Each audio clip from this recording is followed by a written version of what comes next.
안녕하세요. 반갑습니다. 주말 잘 보내셨나요? 최근 코로나19로 인해 집에서 밥을 해먹는 비율이 늘어났는데요. 사람들과의 접촉을 피하기 위해 식당이 아닌 집에서 끼니를 해결하곤 합니다. 1인 가구나 2인 가구의 경우 음식 재료를 다 활용하지 못하고 남아 버리게 되는 경우가 많은데요.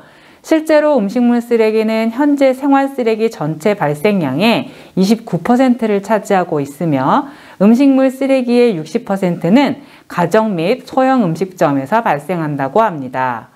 이로 인해 음식물 낭비는 물론 처리 비용 등의 경제적인 문제와 환경 문제 또한 점차 증가하고 있어 이번 시간에는 식품의약품안전처와 환경부 등에서 배포한 자료를 바탕으로 음식물 쓰레기와 환경 문제, 헷갈리기 쉬운 음식물 쓰레기 분류 기준, 음식물 쓰레기를 줄이기 위한 기본 원칙 등을 살펴보도록 하겠습니다.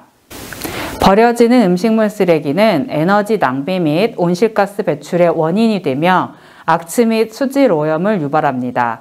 따라서 우리가 사는 지구를 보존하기 위해서는 음식물 쓰레기의 양을 줄이고 음식물 쓰레기를 효율적으로 처리해야 합니다. 그럼 식품의약품안전처에서 배포한 자료 중 헷갈리기 쉬운 음식물 쓰레기 분류 기준에 대해 살펴보면서 혹시나 일상 속에서 잘못 분류하여 버리고 있는 음식물 쓰레기는 없는지 알아보겠습니다. 기본적으로 음식물 쓰레기와 일반 쓰레기의 분류가 헷갈릴 때에는 동물이 먹을 수 있는가를 먼저 생각하면 쉽다고 합니다. 첫 번째, 채소의 마른 껍질과 뿌리는 일반 쓰레기로 분류합니다. 양파나 대파, 마늘 등 채소의 마른 껍질과 뿌리에는 영양 성분이 거의 없고 동물의 소화 능력을 낮추기 때문에 일반 쓰레기로 분류합니다. 두 번째, 염분이 많은 장류는 일반 쓰레기로 분류합니다. 고추장과 된장 등의 장류는 염분이 많아 동물의 먹이로 사용할 수 없으므로 일반 쓰레기로 분류합니다. 세 번째, 갑각류와 폐류의 껍데기는 일반 쓰레기로 분류합니다. 개 껍데기, 조개 껍데기, 굴 껍데기 등 갑각류와 조개의 껍데기는 너무 딱딱하기 때문에 동물들이 소화시킬 수 없으므로 일반 쓰레기로 분류합니다. 네 번째, 과육을 먹고 남은 과일의 씨앗은 일반 쓰레기로 분류합니다. 복숭아, 자두 등의 핵과류의 씨앗은 동물의 먹이로 사용할 수 없으므로 일반 쓰레기로 분류합니다. 다섯 번째, 지방이 많은 돼지 비계와 내장 등은 일반 쓰레기로 분류합니다. 돼지 비계와 내장은 포화지방산이 많아 동물의 먹이로 적합하지 않으므로 일반 쓰레기로 분류합니다. 그럼 이제 음식물 쓰레기 줄이기 기본 원칙 3가지와 구체적인 실천 방법에 대해 알아보겠습니다. 음식물 쓰레기 줄이기 기본 원칙 3가지는 첫 번째, 수분을 줄이고, 두 번째, 부피를 줄이고, 세 번째, 배출 요령을 실천하는 것입니다. 음식물 쓰레기를 줄이기 위한 구체적인 실천 방안에 대해 살펴보겠습니다. 장 보기 전 필요한 품목을 메모합니다.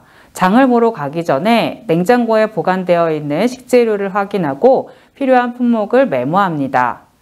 반가공, 깔끔히 손질된 식재료를 구매합니다. 양파 등 식재료가 깔끔히 손질되어 있는 반가공 식재료를 구매하면 조리 전 음식물 쓰레기를 감소시킬 수 있습니다.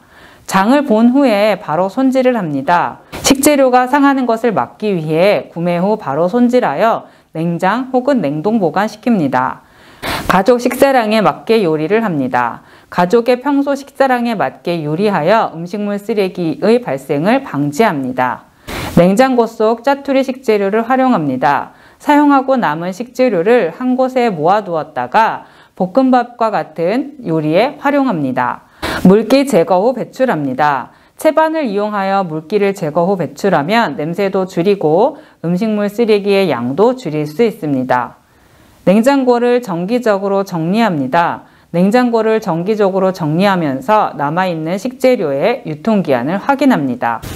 이렇게 해서 음식물 쓰레기에 대해 살펴보는 시간을 가져보았습니다. 분리배출만 잘해도 쓰레기를 절반으로 줄일 수 있다고 하니 건강하고 안전한 지구를 위해서라도 각 가정에서도 음식물 쓰레기 줄이는 방법들을 숙지하시고 실천해 보시는 것은 어떨까요? 다음 건강교실에서는 요즘 다시 이슈가 되고 있는 조류 인플루엔자 AI가 무엇인지 알아보고 예방수칙을 살펴보는 시간을 가져보겠습니다. 한 주 건강하게 잘 보내시고 다음 시간에 찾아뵙겠습니다. 감사합니다.